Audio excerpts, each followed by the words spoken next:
Welcome back, everyone, to Pontos Fathom Hobbies. This is episode 2 of our thing, Rift to Carcosa. We're playing with Carcosa rules. In episode 1, we had the team from the thing, our Antarctic outpost-based, approach the frozen saucer submerged underwater.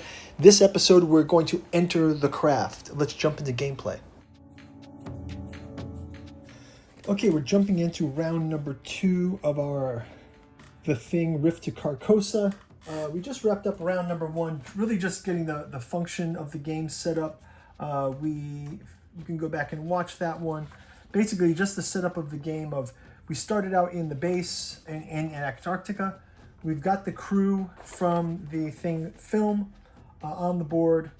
They've gone across the ice to the saucer site. We've got all of their characters basically rolled up for the Carcosa rules. We're splitting them into 2 groups, although right now they are still all basically just the roles as humans. You know, dog handler, pilot, mechanic, cook, commander, geologist, biologist, meteorologist, physician, biologist. But in the end, as they shift into the Carcosa mode, some of them will be Rift touched and they'll become future magic users. So that's going to happen coming up. We've moved into the saucer now from episode 1. And we're going to be jumping into episode 2. So they've actually found the entry port into the saucer. They've had their first encounter with the thing dog that we had in the original movie. They were McCready missed the dog, but actually Gary was able to use his sidearm and kill the dog. So now we're going to start going into the corridors inside the saucer. We'll jump into round 2 gameplay after a quick word from this channel's sponsor. Thanks for watching. If you'd like to support the channel, we've got a bookstore link down in the description where you can check out the 6 volumes of the Cat 2 journals out of Lovecraft's Providence, also available in the hardcover omnibus edition. We've got the Dirges of the Alabaster Kings, the Saturnalis Thralmorin, and the Lost Cypria, as well as our artificial psychoanalysis of desiring machines. Pick up our Alchemy and Anthroposophy in the Dune Saga, as well as our Alchemical Courtship in the Dreamland Saga, of volume 1 of which is soon to be adapted into the Celiphaeus comic book series. Go check out our Patreon for more details on that. Thank you all for your support. Check out the bookstore link in the description. Now back to the show. Okay, so now we're going into the alien ship. Just some background reading here. Inside the craft, the interior does not match the exterior. The corridor stretches further than it should, the angles refuse comfort, and the metal beneath our gloves feels almost organic, as it once grew. Our radios hum but do not transmit. The light inside the chamber has no visible source, yet it casts no shadow. So I'm going to remove this dog from the saucer shape. We've got our party coming through. The light has no visible source. So first of all, we're going to have to roll a check for disorientation. So I'm going to roll the check for that, and I will just grab some dice 6 here as well. We use our yellow dice for the yellow sign here. We got yellow dice. Okay, so they are not disoriented. But they're going to do a wandering check, 1 in 6. Let's do a wandering check through the hallways. So basically the saucer shape, they're going to map the saucer shape. So let's say who would be the best one to map? Our geologist, Norris. Norris is going to be our mapper. So as we enter the saucer shape, the saucer basically has an entrance map. Our characters will sort of show, here's the square that they use to enter. There's a long tunnel coming in, and now they're starting to approach this disc of the map. So they're kind of in their first hexes as they go into this hallway, moving inward, something like this. So as they enter the entry shaft, it's a circular metallic corridor. There's warm air. There's a downward slope. The floor is slightly concave, and they've noticed, let's see if somebody makes a notice on this one. 2, 6. Yeah, actually Norris notices that the compass spins when we're inside of this, so they're not able to get a northern bearing on this. So this party is kind of going to move into that. As they're going through, Childs and McCready are sort of acting as they've got, the dog is no longer with them. They've got Child and McCready sort of taking up the rear is Childs. He's taking up the front, and we'll have Norris also doing the mapping of the floor. There is some disorienting mechanisms around. So let's have him roll an intelligence check for Norris as we start to get into some branching areas. The area has a circular area with some branching. So we'll take one of the voyages. And let's have him, he's going to have to roll a intelligence check.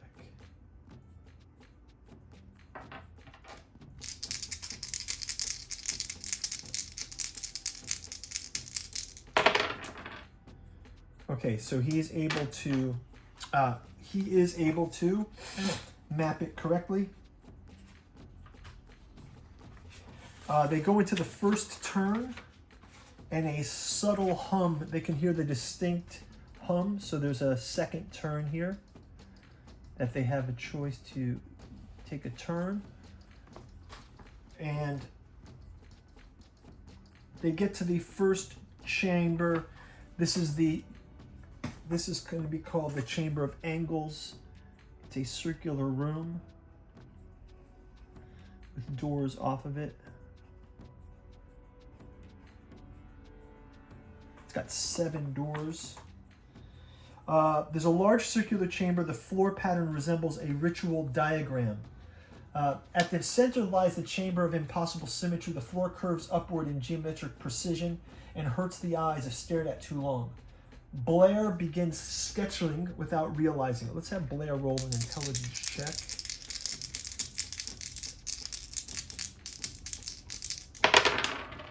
Yeah, so Blair,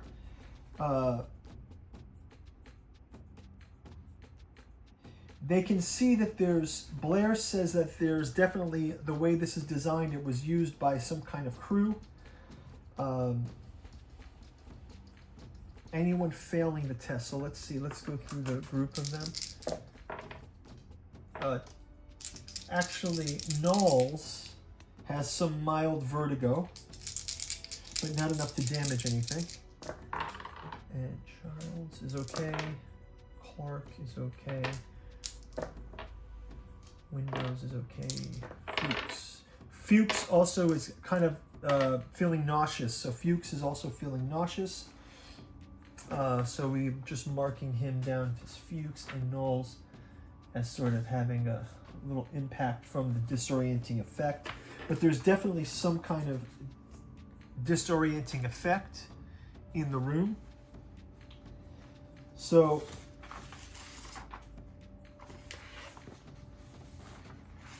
let's roll a die 6 for random.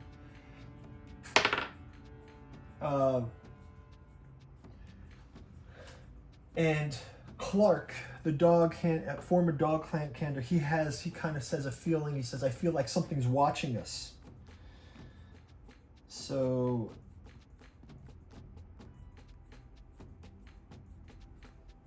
basically there's resource tracking. They have going to roll a die 7 to decide which door to go down.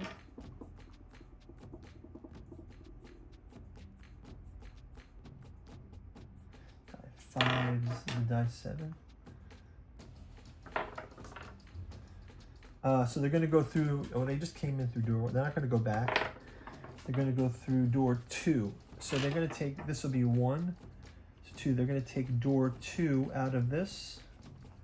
It's going to proceed for 3. They have an encounter at this point with Blair is saying there's some kind of geometric orientation for this, but we're going to check out the encounter using this booklet, Monsters and Treasure. Yeah, so Blair begins sketching consciously as the room spins, and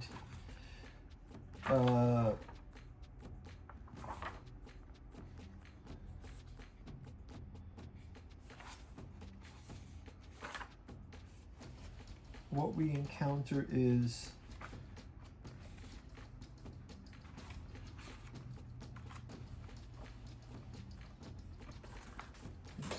let's check here.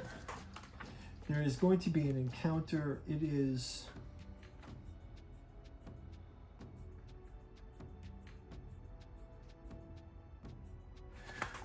the encounter kind of like almost like an abominable snowman type of creature. This is the creature they encounter. It's going to come out of one of the corridors. We don't know if this is a thing creature that they've encountered before, but they will go ahead and fight it. So first off, we'll have McCready will go ahead and attack first. He gets a 16, that hits. He's able to do his die 2 damage. Does 2 damage to the creature.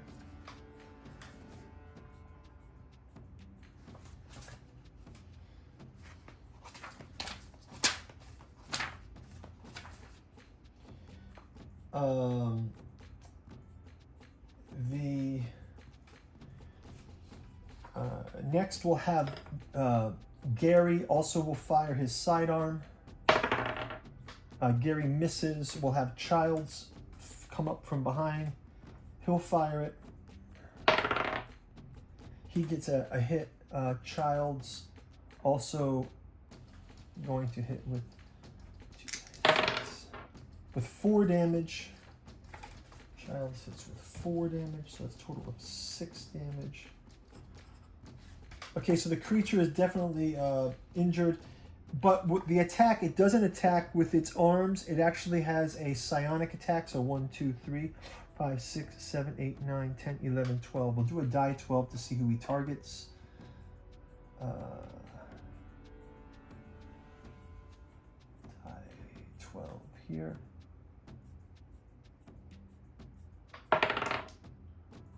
And we get an 8. So 8 hits. 1, 2, 3, 4, 5, 6, 7, 8. Blair has the psionic attack, so Blair has to use his... He does have intelligence 17, so let's see if he can defend on this. So Blair is able to block it, but also it has an effect on Blair that it's awakening some kind of latent psionic. He has an insight about his ability to have psionics. So this is sort of the awakening of that. Finally, let's have we'll have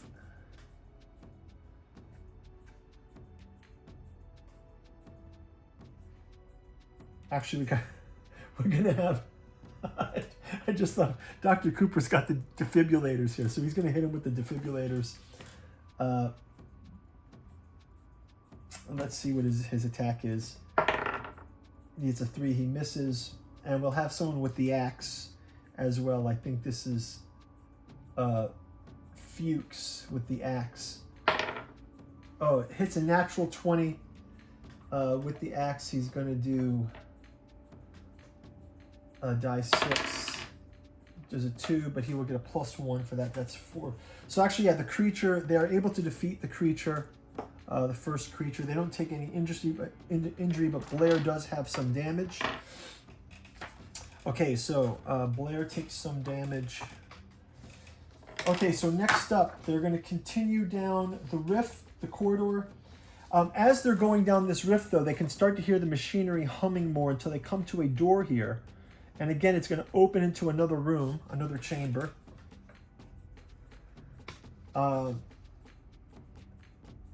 and they can tell that there's kind of a yellow light coming through this door.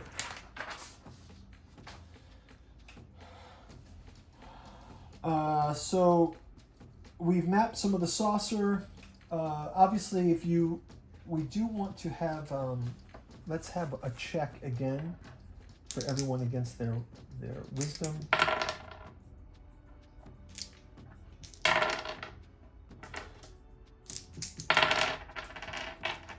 Yeah, and again, this time it's Clark, the dog handler. Clark is feeling a bit unhinged by the experience. It's something disorienting in the geometry.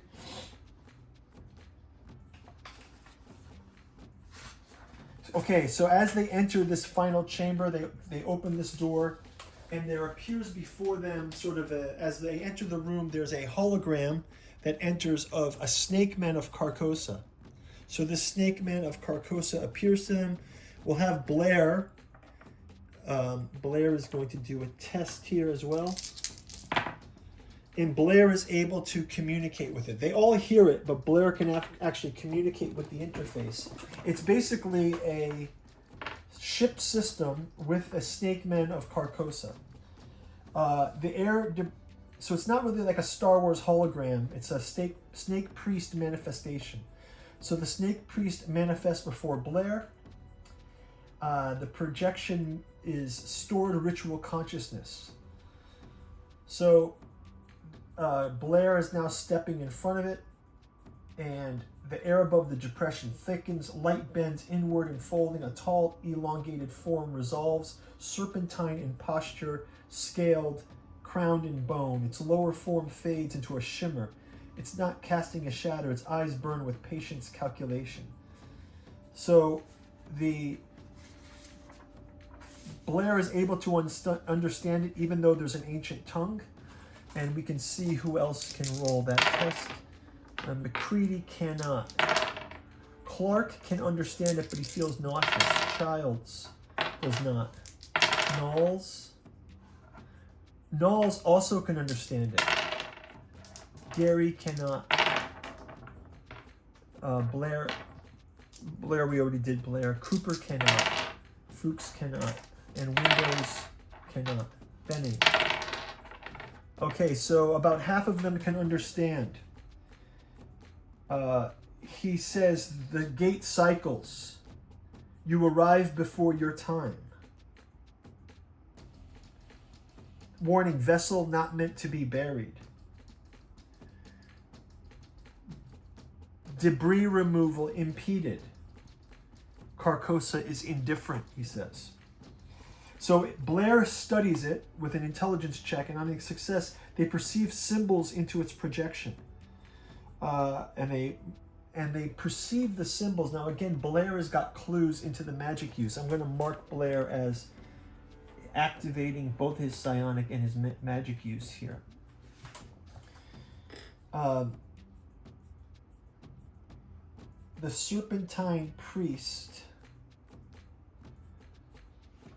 points the way, so as Blair looks forward to the controls, a projection flickers, and suddenly a corridor, a portal opens up, sort of in the middle of this space here. Sort of this spiraling portal opens up in this spot, in the saucer-shaped room, and the party will plan to go inside this portal. I think just out of curiosity, they're going to move through. They're going to make a vote. Obviously, McCready is not excited about doing it, but Blair says we have to go through this. We have to find out what the impact is to it. So the yellow light flies through it, and we will go back into round 3 on our return to the game. So thank you guys for watching. We'll see you in the next round. Bye-bye.